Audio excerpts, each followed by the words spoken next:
اعوذ باللہ من الشیطان الرجیم بسم اللہ الرحمن الرحیم السلام علیکم ورحمۃ اللہ وبرکاتہ۔ میرے بھائیوں اور بہنوں، کبوتر ایک ایسا خوبصورت اور دلکش پرندہ ہے جو ہر کسی کو اچھا لگتا ہے، اور یہی وجہ ہے کہ یہ پرندہ اکثر گھروں میں پالا جاتا ہے، اور گھروں کے علاوہ اکثر مزاروں پر بھی یہ پرندہ موجود ہوتا ہے۔ کہتے ہیں کہ کبوتر وہ جانور ہے جس کے لیے حضرت نوح علیہ السلام نے امن و سلامتی کی دعا فرمائی تھی، اور یہی وجہ ہے کہ کبوتر انسانی آبادی سے مانوس ہے اور کوے کو خوف کی بد دعا دی جاتی ہے۔ یہی وجہ ہے کہ کوا انسانی آبادی سے ہراساں رہتا ہے، اسی وجہ سے لوگ آج تک اسے منحوس سمجھتے ہیں۔ آج میں آپ کو یہ بتانے جا رہی ہوں کہ گھر میں کبوتر پالنا کیسا ہے، اور یہ کبوتر بد دعا کب دیتا ہے۔ اس بارے میں مکمل تفصیل جاننے کے لیے میری ویڈیو کو آخری تک ضرور دیکھیے گا۔ ناظرین، کبوتر پالنے سے پہلے آپ کو کبوتر کی ایک پرانی کہانی سناتی ہوں۔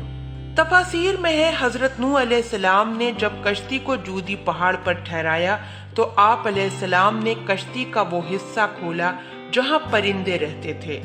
آپ علیہ السلام نے کوے سے فرمایا، زمین کو دیکھ کے اس پر کتنا پانی ہے، کتنا شہر غرق ہو چکا ہے۔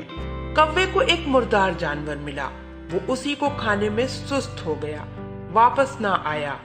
اسی میں عرب کی ایک کہانی مشہور ہے، فلاح تو کوے سے بھی زیادہ دیر لگاتا ہے۔ چنانچہ حضرت نوح علیہ السلام کو خشک اور سخت زمین کی ضرورت تھی، اسی لیے اس کے دیر کرنے پر کبوتر کو بھیج دیا۔ اسے زمین کا کوئی خطہ بھی نظر نہ آیا، اسی لیے زیتون کا پتا لے کر حاضر ہوا۔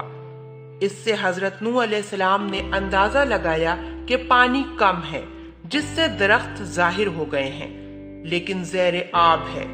چند دن ٹھہر کر پھر اسی کبوتر کو بھیجا تو زمین کی کیچڑ میں اس کے پاؤں بھر گئے۔ واپس آیا تو حضرت نوح علیہ السلام نے اسے دیکھ کر اندازہ لگایا کہ اب پانی زمین میں جذب ہو گیا ہے، لیکن زمین خشک نہیں ہوئی۔ حضرت نوح علیہ السلام کبوتر کی اس کارروائی پر بہت خوش ہوئے اور اسے گلے میں سبز توق پہنایا۔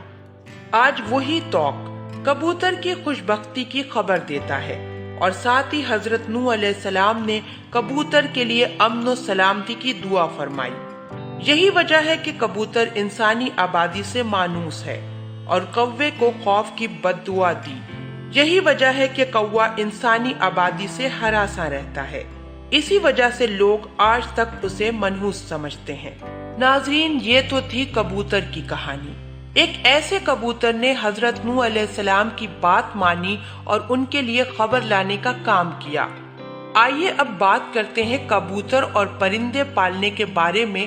تو ناظرین، اس حوالے سے آپ کو بتاتی چلوں کہ فقہ کے نزدیک شوقیہ پرندے رکھنا اور پالنا جائز اور مباح ہے، بشرط یہ کہ ان کی غذا، سردی، گرمی اور بارش سے حفاظت کا مناسب بندوبست کیا جائے، اور جب اہل خانہ کہیں باہر جائیں تو ان کی غذا اور دیکھ بھال کا کوئی مناسب انتظام کر کے جائیں۔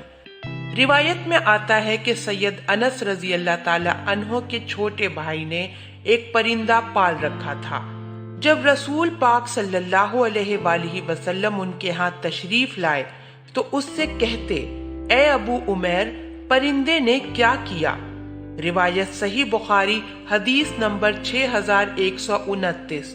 یہ حدیث اس بات کی دلیل ہے کہ آپ صلی اللہ علیہ وآلہ وسلم نے پرندے رکھنے سے منع نہیں فرمایا۔ اگر گھر میں پرندہ پالنا منع ہوتا تو آپ صلی اللہ علیہ وآلہ وسلم ضرور انس رضی اللہ تعالی عنہ کے بھائی کو اس بات سے منع فرماتے۔ ناظرین، اسی روایت کی بنیاد پر یہ کہا جاتا ہے کہ گھر میں پرندوں کا پالنا جائز ہے۔ چنانچہ کبوتر بھی ایک پرندہ ہے، اسی لیے کبوتر کا پالنا درست ہے۔ یاد رہے کہ پرندے کو ستانے کے بارے میں ممانعت ہے، جیسا کہ ابو داؤد میں حضرت عبید اللہ بن مسعود رضی اللہ تعالی عنہ کی روایت کردہ ایک حدیث میں کبوتر کا ذکر ہے، جس میں کبوتر